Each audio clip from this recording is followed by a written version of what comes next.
Hello dear student, welcome you back in this physics video, and today we will learn that if a var magnet will be placed in the uniform magnetic field, so how much the torque will act on it. So let us to start over here. First we should to know how to draw this uniform magnetic field. So uniform magnetic field, it is shown with the parallel lines which are equally spaced. So this is that parallel lines which are equally spaced. So this is uniform magnetic field which is toward right side. Now in it, let us suppose that this is the var magnet which is placed at an angle. So this is a bar magnet which is having its two pole. So over here it is south pole and this is our north pole, and these two poles, they are separated to each other by a small length which is said to be dipole length, which is 2L over here. Okay, so its magnetic dipole moment, it is from negative, from south to north. This is the direction of magnetic dipole moment, and its magnetic dipole moment, it is given by M. Okay, so therefore here we get the direction is from south to north. Okay, now let us suppose that this bar magnet, its axis is making an angle with this magnetic field. There it is going to make an angle of theta with this magnetic field. Okay, therefore what will happen to this bar magnet? So we should remember that the magnetic field is what? It is the force experienced by that unit pole. Okay, so there it is qm. So let us suppose over here that the strength of these two, that are south pole and north pole, that are equal and are opposite. So let qm is the pole strength, while 2L is this dipole length. Okay, therefore how much force will be exerted by this magnetic field on this north pole? तो magnetic field north pole पे कितनी force लगाएगी? So we should to remember, जिस तरफ magnetic field है वो direction of north pole आती है, तो north pole और north pole में क्या होती है? repulsion. तो इसलिए क्या होगा? force right side act करेगी. And what will be that force? So we will come to know over here. This force on that pole whose strength is qm, so it will be bqm. This will be the strength of the force, or either it is qmb. Okay, now the next, that what will be the direction of force on this south pole? तो south pole जो है वो magnetic field के अंदर place किया गया, तो magnetic field और साउथ पोल में क्या होगा? अट्रैक्शन. ठीक है, तो इसलिए अट्रैक्शन होगी, तो ये जो अट्रैक्शन है, इसलिए ये जो फोर्स है इसके ऊपर क्या करेगी? लेफ्ट साइड एक्ट करेगी. तो इसलिए ये फोर्स भी हमारे पास क्या होगी? क्यू एम बी एक्ट करेगी. ठीक है, what we are looking over here, north pole पे जो फोर्स है वो राइट साइड लग रही है, और उतनी ही फोर्स साउथ पे लेफ्ट साइड लग रही है. ठीक है, तो इसलिए हमारे पास क्या हो गया? दो इक्वल फोर्सेस जो हैं, पैरेलल इक्वल फोर्सेस जो हैं, डिफरेंट पोजीशन के ऊपर एक्ट करती हैं, जिनका लाइन ऑफ एक्शन अलग अलग है. ठीक है, तो ये दोनों फोर्सेस क्या करती हैं यहाँ पर? दे कंस्टिट्यूट पेयर ऑफ फोर्स या कपल ऑफ फोर्स. ठीक है, तो इसलिए हम यहाँ पे लिख रहे हैं कि कपल ऑफ फोर्स एक्ट्स. ठीक है, तो कपल ऑफ फोर्स एक्ट करता है यहाँ पर. तो कपल ऑफ फोर्स एक्ट कर रहा है, तो जो हमारे पास कपल ऑफ फोर्स क्या कॉज करेगा? This will cause the torque over there. ठीक है, अगर हम बात करें ना, नेट फोर्स क्या होगी? तो नेट फोर्स तो उस डायपोल के ऊपर क्या होने वाली है? जीरो, क्योंकि जितना राइट साइड उतना ही लेफ्ट साइड, तो इसलिए नेट फोर्स क्या हो जानी है? जीरो. इसका मतलब दिस मैग्नेटिक डायपोल और this bar magnet will not move in a linear path. ये लीनियर पाथ में नहीं जाने वाला. ठीक है, तो यहाँ पर क्या हुआ? हमारे पास कपल एक्ट कर रहा है. ठीक है, जिसकी वजह से क्या बनेगा? टॉर्क. अब कपल कैसे बना? एक फोर्स ये लेफ्ट की तरफ थी और ये राइट की तरफ थी, तो इसलिए ये कपल ऑफ फोर्स का केस है. ठीक है, तो इसलिए हमारे पास यहाँ पर how much the torque is, तो जो टॉर्क है कपल के केस में वो कैसे निकाला जाता है? इट इज़ ईदर फोर्स, कोई एक सी फोर्स आप नोट करें, और multiplied by that distance between them, perpendicular distance between the forces, ठीक है, उन दोनों फोर्सेस के बीच का जो परपेंडिकुलर डिस्टेंस है वो हमारे पास यूज़ करना है, ठीक है।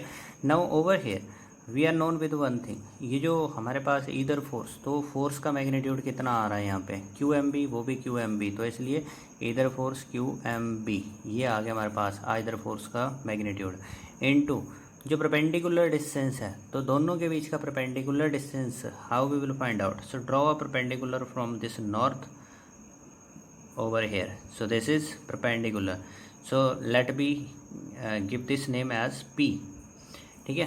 तो इसलिए पी एन हमारे पास क्या हो गया, परपेंडिकुलर डिस्टेंस हो गया। So P N is that perpendicular distance, so this is what torque will come.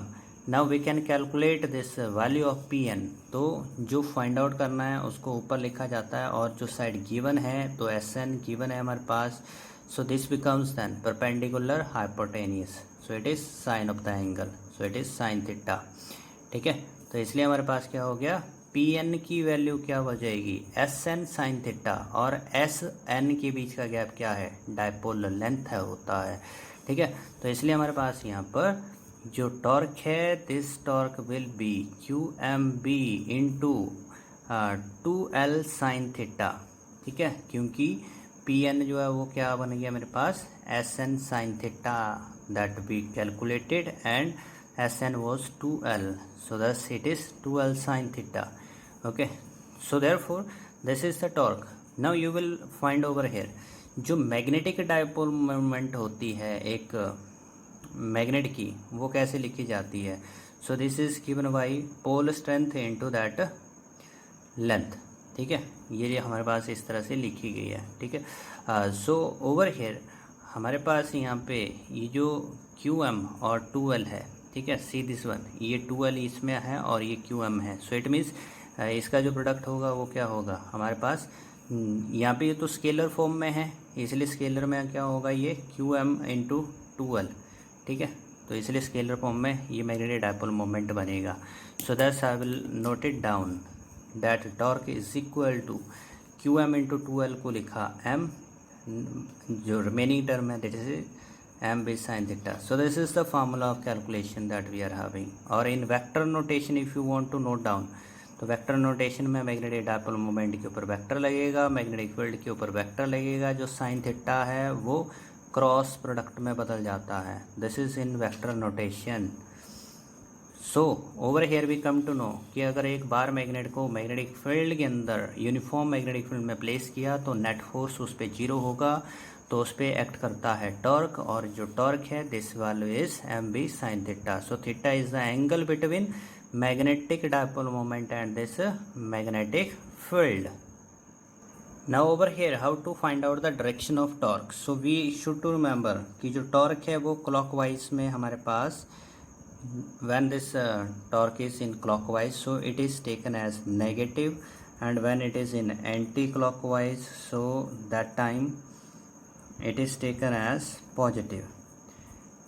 Okay, so this is that direction of this torque. So we have to see over here that if we are having, this is magnetic dipole moment is making an angle with this it is theta, okay. So if we are going from M to V in clockwise, then the direction of magnetic field will be perpendicularly downward, perpendicular to both of these, so it will be in downward. So this is the direction of torque. And over there if we are taking that this that of magnetic dipole moment, and there is the angle between this magnetic field. Now from the right hand thumb rule, if you curl your finger from M to V, so this torque will act in the direction of thumb. So this is right hand thumb rule, so the torque will act along that axis which is perpendicular to this magnetic field, okay. So thus we get over here, this is anti-clockwise, so torque is positive, here it is clockwise, so the torque is negative. Here when this torque will be maximum, तो torque का formula था M B sine theta, तो maximum torque कब होगा, maximum torque जब sign की value maximum होगी, और साइन की वैल्यू मैक्सिमम कितनी होती है 1, और कौन से एंगल के ऊपर होती है, it is that angle 90 degree, ठीक है। So thus we are having this is that maximum torque, okay, and we can also calculate that unit. So unit of this torque, it is that of Newton meter. This is that unit. Okay, so here we come to know that how much torque will act on this bar magnet which is placed at an angle with the magnetic field. It is given by this mb sin theta. Now let us know over here that what will be the potential energy of a magnetic dipole in this magnetic field, ठीक है। तो अगर magnetic field के अंदर हम magnetic dipole को यानी कि बार मैग्नेट को प्लेस करते हैं तो उसकी पोटेंशियल एनर्जी क्या होगी। Okay, so for this purpose just to see that let us to have this one, it is this uniform magnetic field and there it is bar magnet. Let us suppose that this is the position of the bar magnet. So initially it was placed in this way. Okay, so there it is south pole, here it is north pole, and it is going to form an angle with the magnetic field which is theta over here. Okay, and we are going to rotate this magnet in the magnetic field through a small angle. Okay, so we have rotated it.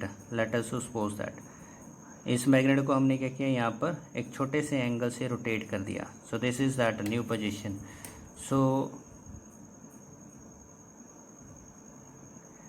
there we have rotated it with this small angle, it is d theta.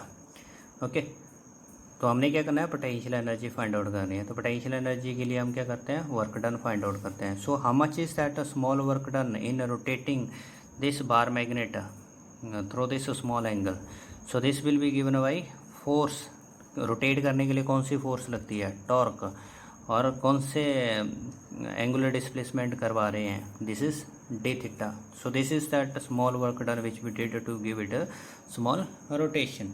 Okay, so therefore torque already we have calculated over there, that it is torque value is mb sin theta and d theta. Okay, this is that small work done. Okay, if we have to find over there that work done between the limit, work done between theta 1 to theta 2, ठीक है. तो अगर हम उसको क्या करते हैं, theta 1 से थीटा 2 के बीच में रोटेट करते हैं, तो what will be the work done. So this work done that will be integration of all the small work done between theta 1 to theta 2. तो दो एंगल के बीच में जब हम उस बार मैग्नेट को रोटेट करते हैं तो उस वक्त जो टोटल वर्क डन होगा, so this will be the integration between the two angle, and thus it is M B sine theta d theta and integration between theta 1 to theta 2, and which is equal to, now mb is constant, inside will be sin theta, and sin theta its integration is minus of cos of theta, and lower limit is theta 1 and upper limit is theta 2. Okay, so thus we can have over here this work done. So what is that work done over here, it is mv. So upper limit is minus of cos theta 1, sorry theta 2, minus lower limit. So lower limit will come over there, that it is cos of theta 1. But this will come plus. Why this will come plus? Because already it is having the negative sign. ठीक है, तो फार्मूले के अंदर negative आता है, upper limit minus lower limit, तो जो माइनस है वो इस माइनस के साथ मल्टीप्लाई करके प्लस हो जाएगा. ठीक है, तो this is our that work done which is over here cos of theta 1 minus of cos of theta 2.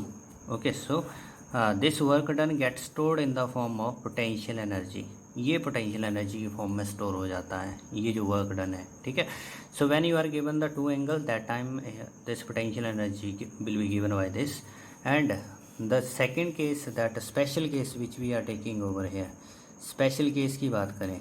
ठीक है, so in it we will say that if initially it is placed perpendicularly, ठीक है, तो initially क्या था, ये perpendicularly उस magnetic field के अंदर जो था बार मैग्नेट को रखा गया. So this potential energy then what will be the potential energy. So you will find over here in this formula initially इसको 90 डिग्री पे प्लेस किया गया था मैग्नेटिक फील्ड के साथ. ठीक है, तो इसलिए हमारे पास when it is rotated through a small angle theta, so therefore potential energy will become minus of M V cos theta thereafter. ठीक है, क्या बन जाएगा ये minus M V cos theta, क्योंकि कॉस 90 की वैल्यू थीटा 190 होगा ना, तो इसलिए कॉस 90 जीरो हो जाएगा. तो हमारे पास क्या रह जाएगा only minus cos theta 2. Theta 2 को हमने क्या बोला थीटा, तो इसलिए ये हमारे पास यहाँ पर पोटेंशियल एनर्जी का formula. So this formula you will use in that case when it is said to us that we are going to rotate this bar magnet in the magnetic field through 30 degree angle, 60 degree angle, 45 degree angle. Okay, so that time you will use this. Otherwise, if it is said that from 30 degree to 45 degree we are going to rotate this bar magnet, then what will be the work done? So this is the work done over here by that formula. Okay, now if we talk about of these cases, that when this potential energy हमारे पास जो scalar form में कैसे show की जाएगी, vector notation में कैसे show की जाएगी, as already we are known, ये हमारे पास क्या होती है स्केलर क्वांटिटी है. ठीक है, तो इसलिए हमारे पास यहाँ पर कैसे शो की जाएगी. So you will find that magnetic dipole moment vector है, और ये जो कॉस थीटा है ये डॉट प्रोडक्ट में बदल जाता है, और मैग्नेटिक फील्ड जो है वो वेक्टर क्वांटिटी है. तो इसलिए ये वेक्टर नोटेशन के अंदर इस तरह से इसको डिनोट किया गया है. ठीक है, and there if we talk about special cases, अगर हम केस की बात करते हैं, केस इन द सेंस कि there is the angle of 180 degree. 180 degree मतलब कि मैग्नेटिक डायपोल मोमेंट और magnetic field. Now see over है, ये मैग्नेटिक फील्ड इस तरह से है और मैग्नेट आपने इस तरह से रखा, जिसमें ये साउथ पोल हो गया एंड दिस इज़ नॉर्थ. तो जो मैग्नेटिक डायपोल मोमेंट है वो क्या होती है, साउथ से नॉर्थ की तरफ होती है. ठीक है, इसलिए दोनों के बीच का एंगल क्या हो रहा है 180 degree. If it is 180 degree, so cos theta, तो कॉस 180 डिग्री की वैल्यू क्या होगी minus of 1. If it is minus 1 then potential energy what it will be M B then, तो ये क्या हो जाएगी प्लस हो जाएगी. ठीक है, तो इसका मतलब हो गया ये मैक्सिमम पोटेंशियल एनर्जी होगी. This is the maximum potential energy and it is said to be unstable equilibrium. ये होता है अनस्टेबल इक्विलिब्रियम, मतलब कि इसमें मैग्नेट बड़ी देर तक रेस्ट नहीं करेगा. सी ओवर देयर, मैग्नेट इसमें बड़ी देर रेस्ट नहीं करेगा, क्योंकि नॉर्थ पोल लेफ्ट साइड है, तो नॉर्थ और मैग्नेटिक फील्ड बीच में रिपल्सन हो रही है. ठीक है, तो इसलिए ये अनस्टेबल है, तो इसलिए एट वंस क्या होगा टॉर्क एक्ट करेगा और ये अपने आप को मैग्नेटिक फील्ड के डायरेक्शन में अलाइन करता है.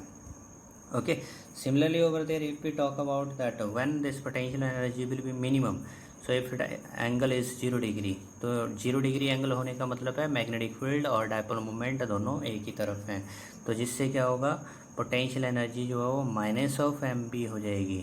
ठीक है, so this is said to be the condition of stable equilibrium, मतलब कि इसमें जो मैग्नेट है वो रेस्ट करेगा. ठीक है, if you will leave it, so this situation can be shown over here, magnetic field is toward right and this magnetic dipole moment is also toward right. So therefore we are getting this is minimum potential energy will be possessed by it. Okay, so we can take the analogy with the electrostatics as well. Electrostatics में यहाँ पर क्या हो सकता था, this is P dot E, जो potential energy है उसमें वो क्या होती है P dot E vector notation में, और अगर स्केलर लिखनी है तो P E cos theta minus P E cos theta, क्योंकि एम जो है उसमें इलेक्ट्रिक डायपोल मोमेंट में बदल जाता है, मैग्नेटिक फील्ड इलेक्ट्रिक फील्ड में बदल जाती है. ठीक है, so this is from my today's video. Thanks for watching it. Have a good time.